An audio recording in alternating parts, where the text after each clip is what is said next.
Alors aujourd'hui, on va s'occuper essentiellement du problème du formatage de la date. Vous savez, on avait laissé ça en suspens, le fait de passer une date au format chaîne et une chaîne au format date. Donc on va voir ça en priorité. Je commence juste par un autre tout petit souci, c'est que vous savez, on avait remarqué qu'on enregistrait en double à chaque fois les informations dans la base de données.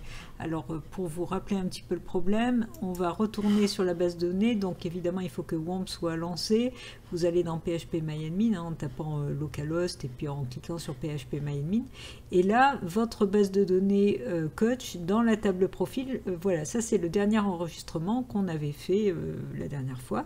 Et si jamais je retourne sur l'application et que je lance l'application, il va récupérer cet enregistrement dans la base de données et on va voir que au niveau de l'affichage, donc il va mettre les informations qu'il a récupérées, vous voyez ce qu'on a vu dans la base de données tout à l'heure, 160, 70, 20, et il a cliqué sur le bouton calculer, et le fait de cliquer sur le bouton calculer a permis d'afficher le résultat, mais a permis aussi d'enregistrer les informations dans la base de données. Donc si je reviens sur la base de données et que j'actualise la page, on va s'apercevoir qu'il va y avoir voilà, aussi les informations d'aujourd'hui, exactement les mêmes que la dernière fois. Alors pour éviter ce problème, donc là je vais supprimer ce dernier enregistrement qui a été fait. Et pour éviter ce problème, donc si je réactualise, normalement il va me mettre plus qu'une ligne. Alors attendez, je retourne sur la table. Voilà, on n'a plus qu'une ligne, la ligne de la dernière fois. Alors pour éviter ce problème, eh bien tout simplement, qu'est-ce qu'on va faire? Donc là j'arrête l'exécution avec le carré rouge. On va désactiver le fait du clic sur le bouton. Donc cette ligne-là, je vais tout simplement la mettre en commentaire et ça va m'afficher les informations, mais ça ne va pas les réenregistrer dans la base de données, ça ne va pas m'afficher le résultat. C'est-à-dire que si je relance l'application et que je redemande donc l'affichage de la console, alors voilà, on va revoir le résultat dans la console et vous allez voir que cette fois-ci les informations vont s'afficher, mais je n'aurai pas le résultat du calcul qui va s'afficher. Donc on va voir ça tout de suite, voilà, et je n'ai pas le calcul. Si j'ai envie, alors c'est même plus pratique comme ça, hein, j'avais envie de vous montrer comment on pouvait simuler le clic sur un bouton directement dans le code, mais on est d'accord que c'est mieux comme ça. Pourquoi? Parce que là, je réaffiche les informations, mais du coup, je peux éventuellement les modifier et refaire un nouveau calcul. Ou je garde les mêmes informations et je refais un calcul, et effectivement, ça va s'enregistrer dans la base de données.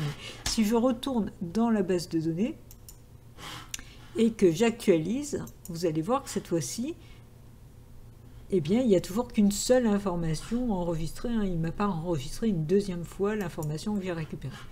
Voilà, donc ça c'était juste une petite parenthèse pour régler ce petit problème qu'on avait vu précédemment. Et maintenant, on va vraiment s'occuper donc de ce formatage de date. Alors, on va commencer par l'accès local. En fait, déjà par voir à quoi ressemble le format de date directement dans Android Studio. Alors pour ça, si je vais dans créer profil de la classe contrôle, voilà, donc créer profil, vous vous rappelez que là on avait mis un new date, et c'est normal, hein, puisque au moment où je crée le profil, je crée la date actuelle.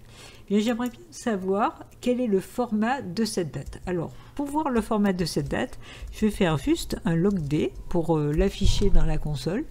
Alors, il faut que je fasse Alt-Entrée pour rentrer le log, voilà. Et puis, je vais mettre date, et je vais préciser donc la date, donc toujours pareil, hein, vous savez que j'ai l'habitude de mettre des étoiles pour voir le résultat facilement, et là je vais mettre new date. En fait, je mets la date d'aujourd'hui, mais ce qui m'intéresse avant tout, c'est plus voir à quoi ressemble hein, le formatage de cette date. Donc dans la console, au moment où je crée un nouvel enregistrement, je devrais voir à quoi ressemble ce new date. Donc je vais lancer à nouveau l'application. et je vais afficher le logcat pour voir un petit peu ce qui se passe. Alors pour le moment, à part, vous voyez, les derniers, les retours, etc. qu'on avait l'habitude de voir, je n'ai toujours pas ma date. C'est normal parce que c'est au moment où je crée un profil que je vais avoir ce logd. Donc je vais enregistrer un autre poids, donc je vais mettre par exemple 50, 70 cm c'est un peu petit, on va mettre un peu plus, on va mettre 170 plutôt, âge 20 ans, une femme, ok, et je fais calculer. Et là, dans la console, vous voyez ici, j'ai mon logd que je viens de faire, c'est-à-dire date, et là je vois bien le format de la date, et vous voyez que j'ai le jour sur 3 positions, ensuite le mois sur 3 positions, enfin le jour de la semaine, hein, puis après j'ai le jour sur 2 positions, puis l'heure précise, et puis j'ai un GMT qui apparaît et 2018, c'est-à-dire l'année. Voilà. Donc ce format est important parce que c'est par rapport à ce format que je dois ensuite dire à l'ordinateur, la date arrive sous ce format, je lui précise où il trouve l'heure, où il trouve la date, etc. Et tu me le transformes sous forme vraiment de date. Donc pour ça, j'ai besoin de me créer une méthode outil en quelque sorte qui va faire cette transformation. Alors, je vous conseille de créer toujours une classe qui va contenir un petit peu toutes vos méthodes outils et que vous pourrez du coup intégrer un peu dans toutes vos applications.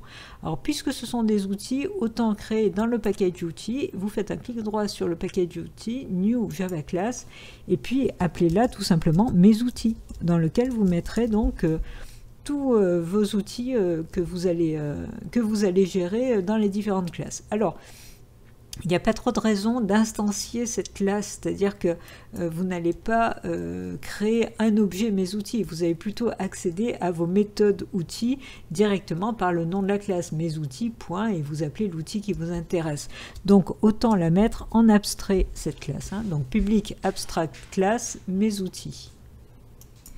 Alors, de quoi on a besoin comme outil précisément? Alors, je vais revenir à l'accès local, même si vous êtes d'accord que finalement on n'a pas utilisé l'accès local, enfin la date au niveau accès local, puisqu'on récupérait le dernier et qu'on n'affiche jamais. Mais si par la suite vous avez besoin d'une application qui gère des dates dans votre base de données locale, autant savoir le faire.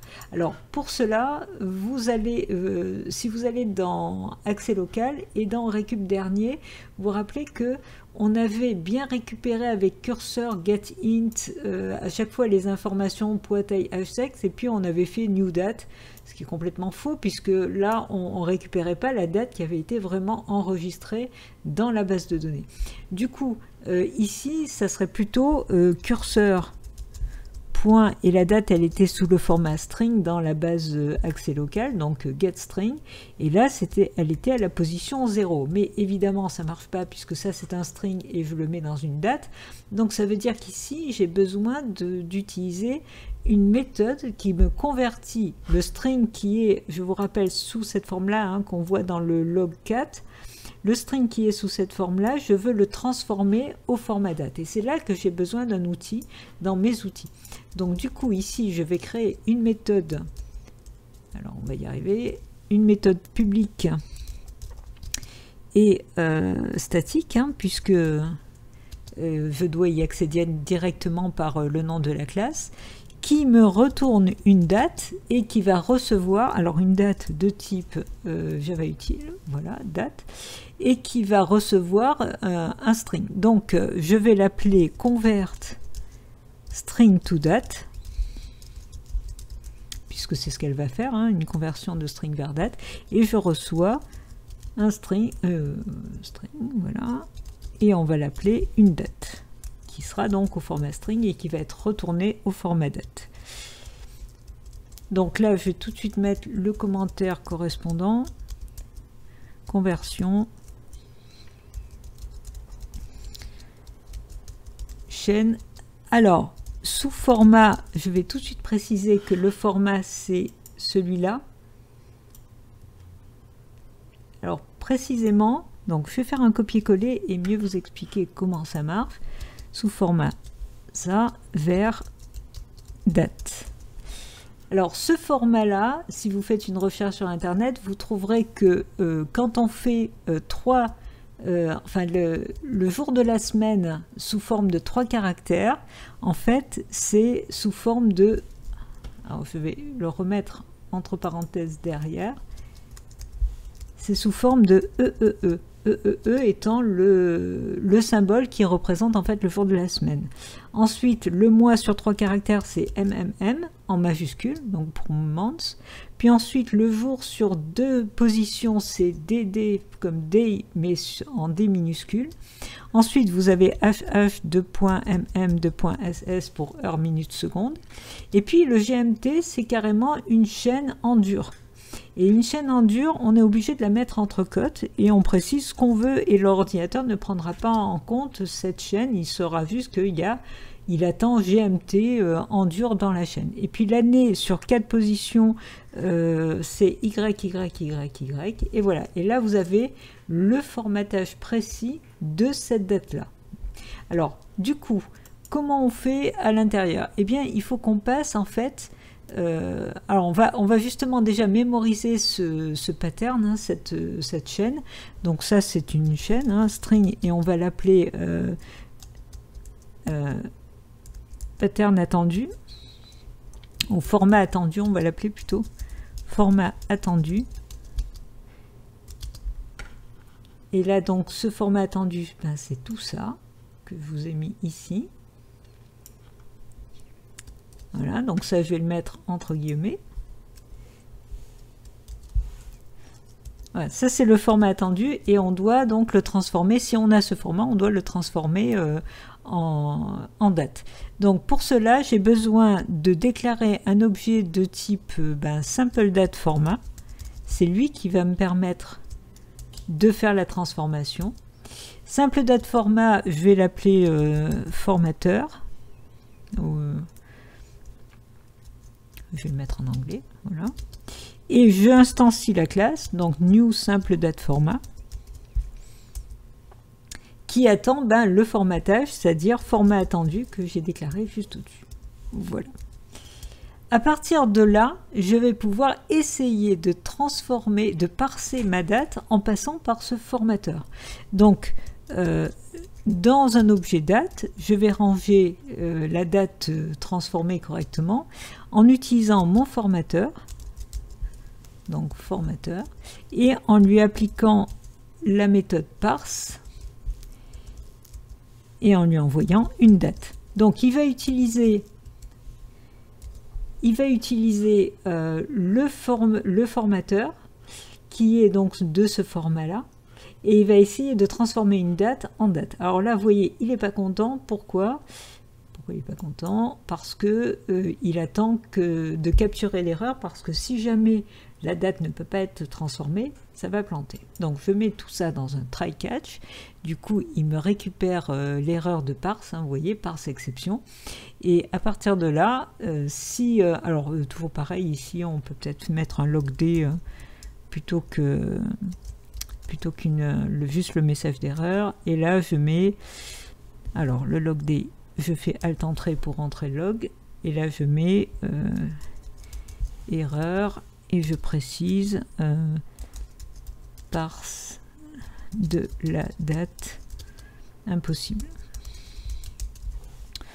Et puis derrière je peux même coller le message d'erreur comme on l'a déjà fait à chaque fois, e.toString, et j'aurai plus clairement le message d'erreur. Alors j'ai dû louper une parenthèse quelque part. Parenthèse, ah oui, c'est là, il y a une parenthèse en trop. Voilà. Ok, alors maintenant que ma date est correctement parsée, et ben j'ai plus qu'à la retourner, hein. Donc return date. Et là, j'aurai bien la date au bon format. Alors, évidemment, si jamais ça se passe mal, à la fin, il faut que je fasse un autre return. Alors, je peux retourner nul, par exemple, ou bien new date, si je veux retourner quand même une date. En tout cas, il faut que dans le cas où ça marche pas, il faut bien que je fasse un deuxième return, hein, que j'aurais pu faire dans le catch, c'était pareil. Bon, maintenant que ma méthode est faite, je vais pouvoir l'utiliser dans l'accès local. Alors même si on ne verra pas le résultat, hein, c'est juste au cas où vous en auriez besoin vous un jour. Évidemment, on va voir le résultat dans Accès Distant, hein, quand on va faire l'autre modification. Donc là, je passe par mes outils et je fais un point convert string to date. Et dans la parenthèse, je mets le curseur getString de 0 qui récupère donc la date. Et là, pour le coup, on aura bien récupéré correctement la bonne date au bon format. Ça, c'était pour la première modification. Alors, autant tout de suite, dans mes outils, faire la méthode inverse, c'est-à-dire le convert date to string, qui permet, à partir donc d'une date, de retransformer... Alors, ok, non, peut-être on va pas le faire tout de suite parce que ça va dépendre aussi du format. Enfin, là, on a un format précis. On va voir que les formats diffèrent suivant sous quel logiciel on est. Hein. Parce que là, sous Android Studio, quand on enregistre une date de type Java Util, elle est sous ce format-là. Il se trouve que sous MySQL, évidemment, c'est pas le même format, donc ça va peut-être nous poser d'autres problèmes. Donc on va voir les nuances. Donc maintenant, on va s'occuper de l'accès distant et de régler les problèmes de date, même si, encore une fois, on ne va voir que dans la console le résultat, hein, puisque pour le moment, on n'affiche pas la date au niveau de l'application. Par contre, on verra aussi dans PHPMyAdmin, dans la base MySQL, la date correcte. Alors, on va aller dans la classe profil. Et on avait fait voilà, la méthode convert to JSON-Array qui permettait de tout convertir et d'obtenir donc la version sous forme de JSON-Array des informations donc, de notre profil. Alors notre date ici a un format qui est celui qu'on a vu dans la console. Hein. Si je l'ajoute là-dedans, en fait, il va garder ce format et quand on va arriver sous PHPMyAdmin, le format ne va pas lui plaire parce que je vous rappelle en gros à quoi ça ressemble la date. Vous voyez que la date ici, elle est sous la forme année, mois, jour et ensuite heure, minute, seconde. Et ça n'a rien à voir avec le format qui est ici. Donc là, ce qu'on veut de toute façon, c'est envoyer en JSON, puisque là, même si ma date est sous format date, elle est transformée en chaîne avec le JSON. Autant la transformer tout de suite en chaîne sous le bon format. C'est-à-dire qu'il faut qu'on récupère une date qui est sous ce format-là, hein, qu'on voit dans la console, et qu'on le transforme en chaîne sous le format attendu par MySQL. Du coup, je vais rajouter dans mes outils, justement, donc, la fonction inverse qui convertit une date en string, donc je mets en public statique et cette fois-ci je retourne une chaîne et je vais l'appeler le contraire, c'est-à-dire convert date to string, et cette méthode elle attend une date mais au format date ce coup-ci, donc ça va faire le contraire. Alors ça va être un petit peu plus simple, mais on va passer quand même par un simple date format. Donc simple date format, je vais l'appeler donc date et il reçoit directement. Alors le fait de convertir en string, il ne peut pas y avoir d'erreur, hein. On peut convertir n'importe quoi en string. Hein. Mais ceci dit, là, je veux qu'il soit transformé avec un format spécifique. Donc toujours simple date format et là je lui envoie la chaîne qui doit ressembler à ce qu'on a vu dans MySQL. Donc c'était d'abord l'année, puis un tiré le mois, puis un tiré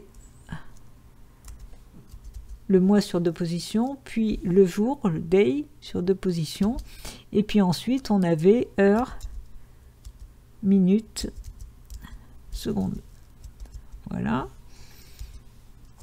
Et à partir de là, j'ai plus qu'à retourner la date formatée, donc date.format, et je lui mets donc une date qui est reçue en paramètre. Donc cette méthode, qu'est-ce qu'elle fait? Elle fait le contraire de la précédente, c'est-à-dire conversion, je vais y arriver, voilà, conversion d'une date en chaîne sous la forme, et là je récupère le format que j'ai mis ici Et voilà. Donc maintenant, je vais pouvoir utiliser cette méthode dans Profil. Donc au lieu de mettre directement date mesure, je passe par mes outils, point, et je prends le convert date to string et je lui mets date mesure dans les parenthèses. Et là, j'ai effectivement la bonne conversion, le bon format, donc je vais pouvoir le récupérer de l'autre côté sous PHP et sous MySQL.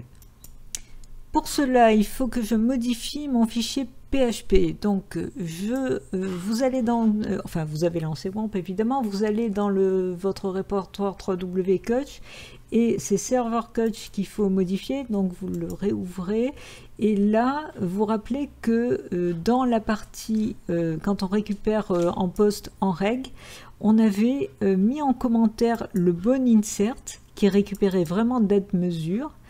Non, voilà, qui récupérait vraiment date mesure ici, et on avait remplacé par l'insertion de la date d'aujourd'hui sous MySQL avec le now. Et bien là, vous allez inverser, c'est-à-dire que vous allez mettre en commentaire cette ligne qu'on pourra même supprimer éventuellement, et on va décommenter la ligne précédente. Alors je vous rappelle que ça plantait parce qu'on recevait une mauvaise date.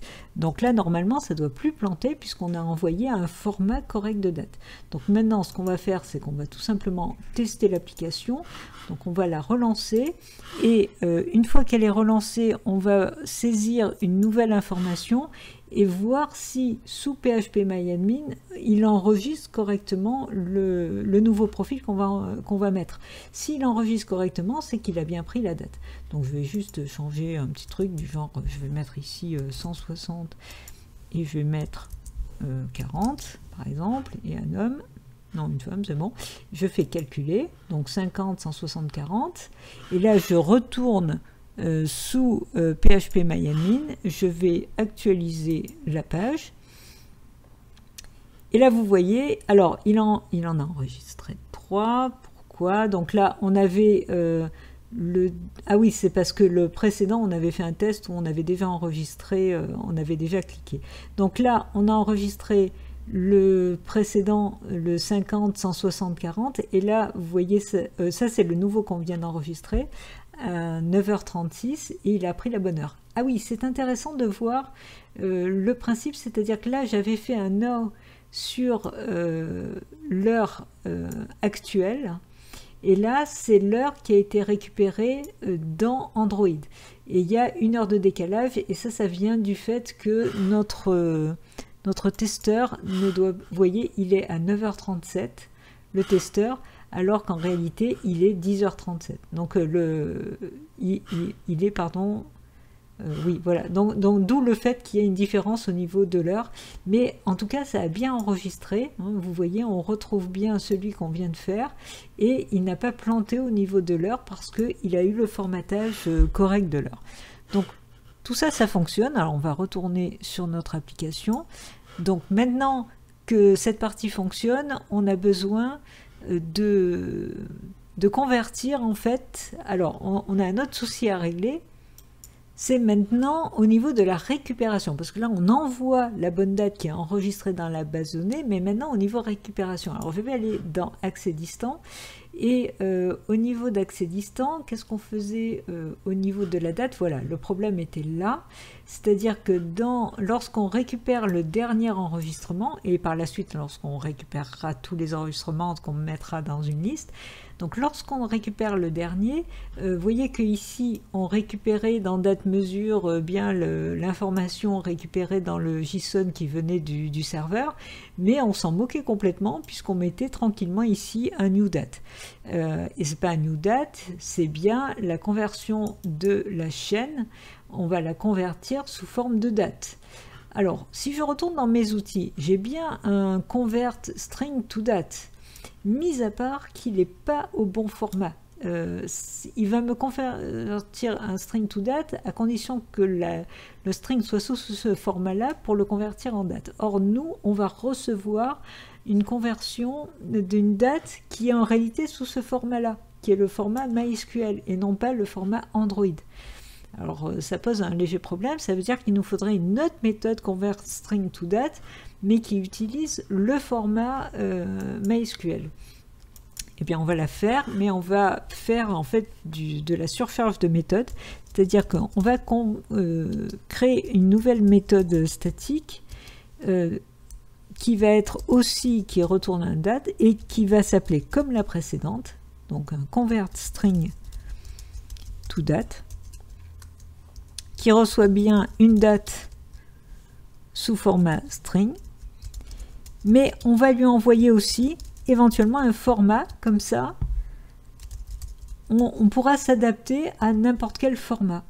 Et ça, vous allez voir comment on va feinter pour pouvoir utiliser la méthode précédente, c'est-à-dire que en réalité, elle doit contenir exactement la même chose que la méthode précédente. Donc ici, je vais coller donc tout le code, mis à part que le format, au lieu de mettre ceci, je vais mettre format attendu. Je dirais même que je pourrais enlever tout ça. Et plutôt que l'appeler format, je vais l'appeler format attendu. Voilà.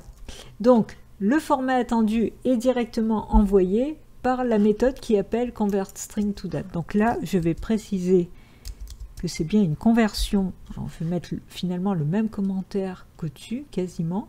C'est-à-dire, au lieu que ce soit... Alors, je vais reprendre un copier-coller du commentaire. Et vous allez voir la petite modification que je vais apporter. Conversion sous format, et non pas un format en dur comme ça, mais un format reçu en paramètres. Reçu en paramètres. Et vers une date. Du coup, cette méthode, je vais pouvoir l'utiliser dans l'accès distant. Donc là, je vais déclarer une date, donc je vais l'appeler date tout simplement, et on utilise mes outils .convertString2Date, mais la deuxième méthode, hein, la surcharge. Là je lui envoie date mesure, et au niveau du format attendu, je vais lui envoyer ce fameux format. Où est-ce qu'il est? Il est là. Voilà. Donc, je vais lui envoyer ceci. Donc, je reviens dans l'accès distant. Voilà, je lui envoie ce format-là. Du coup, ici, au lieu de faire new date, alors il manque un point-virgule, ce serait bien là, voilà. Au lieu de faire new date, je lui envoie vraiment la date que j'ai récupéré. Donc ça sera vraiment la dernière date récupérée. Parfait. Alors juste une petite amélioration côté mes outils. C'est quand même dommage d'avoir deux méthodes qui contiennent les mêmes choses.